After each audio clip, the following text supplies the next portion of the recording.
Le ministre chinois de la Défense est accueilli en personne par Vladimir Poutine.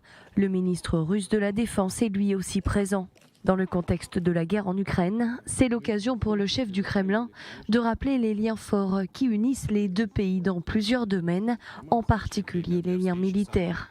Nous menons des exercices militaires conjoints, qui plus est, sur différents théâtres dans la région, en Extrême-Orient, en Europe, en mer, sur terre et dans les airs. Je pense que c'est, sans aucun doute, un autre domaine de la plus haute importance qui renforce des relations exclusivement stratégiques et de confiance entre la Russie et la Chine. Pour Li Shangfu, il s'agit de sa première visite à l'étranger depuis sa nomination en mars dernier.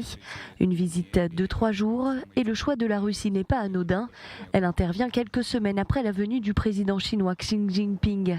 Pour le ministre chinois de la Défense, Pékin est prêt à renforcer sa coopération avec le Kremlin, tout en apportant de nouvelles contributions au maintien de la sécurité et de la stabilité mondiale et régionale, selon les médias chinois.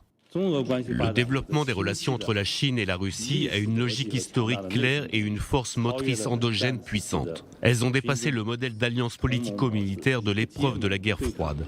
Elles reposent sur les principes de non-alliance, de non-confrontation et de non-ciblage d'une tierce partie et sont exemptes de toute ingérence de la part d'une tierce partie. Nous avons établi un nouveau modèle de relations entre les principaux pays. 2 déplacements de haut niveau, coup sur coup, qui cachera en coulisses un rapprochement de plus en plus marquant dans le secteur militaire en pleine guerre en Ukraine.